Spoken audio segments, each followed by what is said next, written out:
जून 2008 जब टाटा मोटर्स ने जैगवार और लैंड रोवर को एक्वायर किया था। यहाँ से 10 साल पहले 1998 को फोर्ड, जिसने रतन टाटा सर का अपमान किया था, इसी का बदला लेने के लिए टाटा मोटर्स ने इतना बड़ा एक्विजिशन किया था। ये मैं नहीं, लोग सोचते हैं। 2.7 बिलियन डॉलर की ये डील, 9,200 करोड़ की डील टाटा ने ऐसे ही नहीं किया। इसके पीछे एक स्ट्रेटेजी, प्लानिंग और एक सपना था, जो जानेंगे आज के इस वीडियो में। अगर आपको हमारी दी गई इन्फॉर्मेशन अच्छी लगती है, ये वीडियो अच्छा लगता है, तो सब्सक्राइब जरूर कीजिएगा। तो कैसे हैं दोस्तों, मेरा नाम है कुणाल, आप देख रहे हैं infinity by Singh. Let's begin. तो ये सिलसिला शुरू होता है 1989 से, जब फोर्ड मोटर्स ने जैगवार को परचेज करा था ब्रिटिश लेलैंड से एट 2.5 बिलियन डॉलर्स। एंड उस टाइम की जैगवार प्रेजेंट टाइम के जैगवार से बिल्कुल अलग थी। जहां आज की जैगवार ऑडी, BMW, मर्सिडीज से कम्पीट करती है, वहीं शुरुआती जैगवार बेंटली और रोल्स रॉयस जैसी कार से कम्पीट करती थी। और 90s में जैगवार के अलावा फोर्ड मोटर्स ने और भी डिफरेंट कार कंपनीज को परचेज किया था। ऑस्टन मार्टिन और वोल्वो के अलावा फोर्ड मोटर्स ने साल 2000 में लैंड रोवर को भी परचेज कर लिया था 2.7 बिलियन डॉलर्स में। फिर इतने सारे लग्जरी ब्रांड होने के बाद फोर्ड मोटर्स ने एक डिफरेंट सब्सिडरी लॉन्च करी, उसका नाम था PAG ऑटोमोबाइल्स। इतना सब कुछ करने के बाद फोर्ड मोटर्स काफी अच्छी चल रही थी और प्रॉफिटेबल थी। लेकिन फिर साल 2006 में फोर्ड को अपने पिछले 100 साल के इतिहास में सबसे ज्यादा लॉस हुआ विद 12.7 बिलियन डॉलर्स।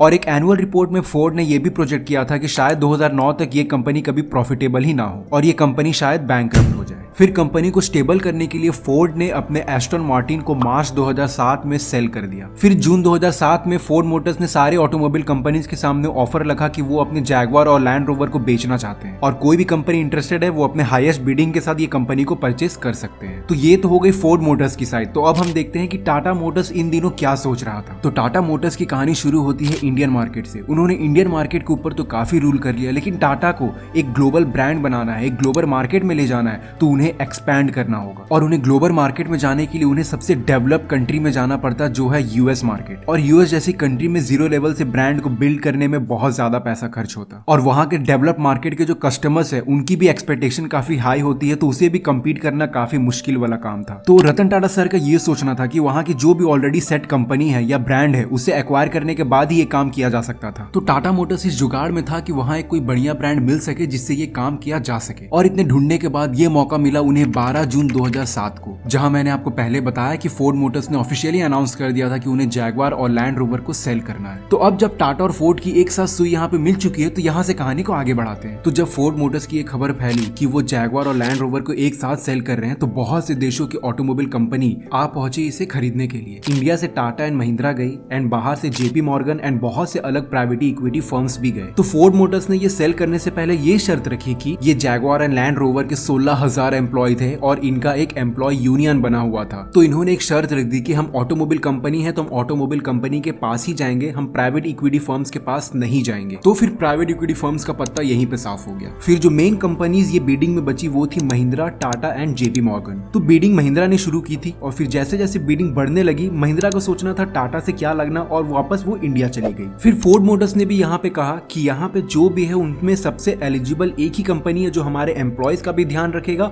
और वो इस कंपनी को आगे प्रॉफिटेबल भी बना सकता है, और वो है सर रतन टाटा जी की कंपनी टाटा मोटर्स। गजब बेइज्जती है। तो यहाँ से हमें एक चीज ये देखने को मिलती है कि टाटा का जो ट्रस्ट है वो बस इंडिया में नहीं, इंडिया के बाहर भी है। तो फोर्ड मोटर्स ने यहाँ पे अफ्रंटली ये कह दिया कि हम टाटा मोटर्स को ही सेल करेंगे। तो यहाँ पे टाटा भी खुश और एम्प्लॉय यूनियन के जितने भी 16,000 एम्प्लॉय थे वो भी खुश। इन सब के साथ साथ इंडियन गवर्नमेंट और ब्रिटिश गवर्नमेंट भी काफी खुश थी। टोनी ब्लेयर जो फॉर्मर प्राइम मिनिस्टर थे यूनाइटेड किंगडम के, कि हम बड़े खुश हैं कि ये कंपनी टाटा के हाथ में जा रही है, क्योंकि टाटा मोटर्स को अपने एम्प्लॉय का ध्यान रखना अच्छे से आता है। तो जब फोर्ड मोटर्स ने टाटा मोटर्स को ये ऑटोमोबाइल कंपनी सेल किया, तो फोर्ड मोटर्स के मालिक बिल फोर्ड का ये कहना था कि टाटा मोटर्स ने हमारे ऊपर एक बहुत बड़ा एहसान किया है ये इन कंपनीज को खरीद के। तो उस वक्त ये खबर काफी चर्चा में थी, और काफी लोग जानते भी होंगे कि 1998 में टाटा मोटर्स ने इंडिका लॉन्च की, लेकिन इसकी सेल्स बहुत डाउन थी। तो ऐसे तो कंपनी चलनी नहीं थी। फिर सर रतन टाटा ने फोर्ड मोटर्स के मालिक बिल फोर्ड के पास गए, तो उन्होंने कहा कि टाटा मोटर्स की जो ये कार डिवीजन है ये आप हमसे खरीद लो। तो बिल फोर्ड का ये कहना था कि जब कार बनानी आती नहीं तो इस डिवीजन में उतरे ही क्यों, तुम्हें ट्रक और बस बेचना आता है वही बेचो। तो खैर फिर इस अपमान के बाद रतन टाटा सर ने ये डिसाइड कर लिया था कि इस कंपनी को बेचेंगे नहीं और इस कंपनी को दुनिया का नंबर 1 कंपनी बनाएंगे। और फिर 10 साल के बाद इसी फोर्ड मोटर्स ने टाटा मोटर्स के सामने हाथ जोड़ के ये कहा कि आप हमसे हमारी कंपनी खरीद लो। और फिर 2 जून 2008 को टाटा मोटर्स ने officially Jaguar and land rover को एक्वायर कर लिया। इस डील से इंडियंस को तो बहुत प्राउड फील हो रहा था और उस वक्त काफी अच्छी खबर भी फैल रही थी। इतनी खुशी इतनी खुशी मुझे आज तक। लेकिन दूसरी तरफ ब्रिटिश नागरिकों को काफी खराब लग रहा था। तो ब्रिटिश मीडिया में ये खबर फैल रही थी कि जैगुआर एंड लैंड रोवर एक लग्जरी कार मेकिंग कंपनी है एंड आइकॉनिक ऑटोमोबाइल कंपनीज जैसे कि British Leyland, BMW and Ford Motors जैसी कंपनी भी अगर इसे प्रॉफिटेबल नहीं बना पाई तो कैसे टाटा मोटर्स के मालिक रतन टाटा जो सस्ते और चीप गाड़ियां बनाते हैं ये आइकॉनिक लग्जरी कार ब्रांड को सक्सेसफुली प्रॉफिटेबल रन कर पाएगी। पर रतन टाटा के पास एक प्लान था और उन्होंने ये क्रिटिसिज्म के ऊपर कभी भी ध्यान नहीं दिया। तो यहाँ एक सवाल ये जरूर उठता है कि अगर टाटा को खरीदना ही था तो ये लॉस मेकिंग कंपनी को ही क्यों खरीदा। तो इसके पीछे दो कारण है। सबसे पहला विश्वास सर रतन टाटा का कि वो इस कंपनी को प्रॉफिटेबल बनाएंगे और दूसरा कि ये जो ब्रांड है फोर्ड ये ग्लोबली बहुत बड़ी ब्रांड है। इस फोर्ड मोटर्स की मैन्युफैक्चरिंग और R&D सेंटर्स काफी एडवांस थे। फिर आज तक टाटा मोटर्स ने जितने भी कार बनाई, बस बनाई या ट्रक बनाए वो वैल्यू फॉर मनी बनाया, कभी भी लग्जरी सेगमेंट की ओर गए नहीं। तो इस एक्विजिशन से लग्जरी सेगमेंट की तरफ एक दरवाजा ओपन हो गया और सबसे मेन चीज की पूरे वर्ल्ड की ग्लोबल डीलरशिप इन्हें मिल गई, जहां 170 कंट्रीज में 2600 से भी ज्यादा डीलर्स अवेलेबल है। तो यहाँ देखा जाए तो डील सिर्फ दो कार कंपनीज की नहीं हुई, पूरी एक इकोसिस्टम की हुई। इन सारी चीजों के बाद सब कुछ अच्छा और स्मूथली चलना चाहिए था, पर ऐसा हुआ नहीं। क्यों?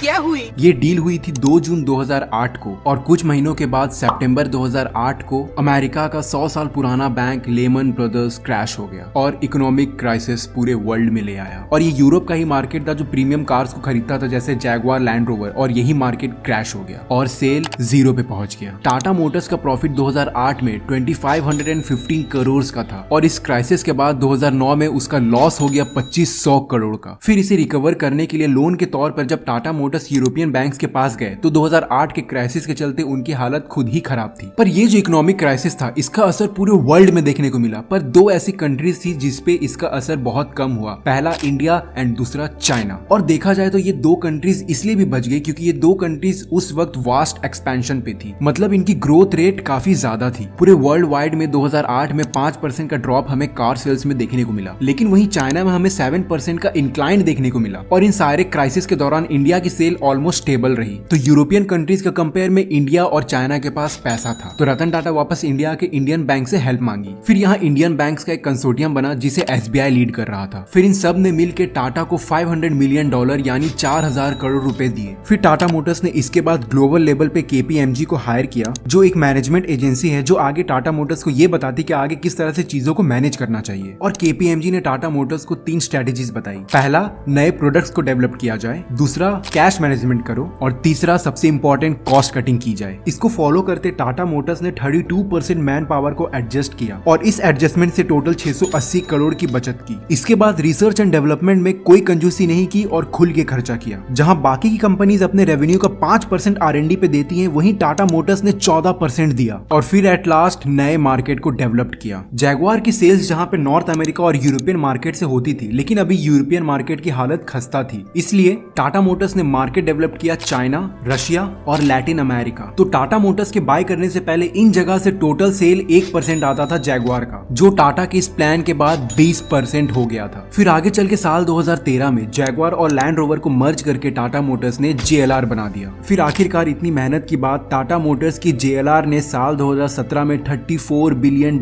यानी 2,31,000 करोड़ की सेल की। टाटा मोटर्स में एट प्रेजेंट 90,000 एम्प्लॉयज है, जिसमें से 35,000 एम्प्लॉयज सिर्फ JLR में है। लेकिन टाटा मोटर्स को लग्जरी कार्स बनाने में कुछ खास एक्सपीरियंस नहीं था, जिसकी वजह से इसके रिसर्च एंड डेवलपमेंट का जिम्मा हमेशा से JLR के मैनेजमेंट के पास ही रहा। जब से टाटा मोटर्स ने जैगुआर और लैंड रोवर को एक्वायर किया था तब से लेकर 2018 तक ये प्रॉफिटेबल थी और काफी अच्छे से वर्क कर रही थी, जिसका सारा श्रेय रतन टाटा सर को जाता है। लेकिन अनफॉर्चुनेटली 2019 में JLR की किस्मत फिर से पलट गई और एक रिपोर्ट के हिसाब से JLR को 2019 में 3.6 बिलियन पाउंड का नुकसान हुआ और फिर JLR कंटिन्यूअसली टाटा मोटर्स को बहुत बड़े बड़े लॉसेस देता गया। लेकिन अब एक रिपोर्ट की माने तो टाटा मोटर्स ने JLR को नेट कैश पॉजिटिव बना लिया है एंड ये अगले फाइनेंशियल ईयर तक जीरो डेट कंपनी बन जाएगी। तो टाटा मोटर्स और JLR की ये सफर में हमें काफी बम्पर्स देखने को मिले, लेकिन उसके बावजूद अब हमें काफी अच्छे अच्छे कार्स देखने को मिल रहे हैं। जैसे टाटा मोटर्स की अपनी नेक्सॉन सफारी और अभी नया कर्व भी निकल रहा है, वैसे ही जैगुआर के नए नए मॉडल्स, लैंड रोवर की नई range rover, discovery, defender sports, ये सारे कार्स देखने में काफी लग्जरियस एंड काफी प्रीमियम है। तो इन सारे सारे कार्स को देख के हम ये कह सकते हैं कि जहां स्टार्टिंग में टाटा को आइडिया भी नहीं था लग्जरी सेगमेंट का, आज टाटा उस सेगमेंट में रूल कर रहा है। तो जहां टाटा वैल्यू फॉर मनी के लिए जाना जाता था, अब वो लग्जरी सेगमेंट में चली गया। जहां टाटा इंडिया तक था, वो अब ग्लोबली चली गया। तो टाटा मोटर्स अपनी इस लेगेसी को काफी अच्छे तरीके से कंटिन्यू कर रहा है। तो आपको क्या लगता है, ये हमें कमेंट करके जरूर बताना। और अगर आप JLR या टाटा मोटर्स की कोई भी प्रीमियम कार लेना चाहते हो तो वो कौन सी कार होने वाली है, यह भी हमें कमेंट करके जरूर बताना। और अगर आपने यहाँ तक वीडियो को देख लिया है तो यार, वीडियो बनाने में हमारी टीम को काफी मेहनत लगता है, तो वीडियो को लाइक जरूर करना, अपने दोस्तों के साथ शेयर जरूर करना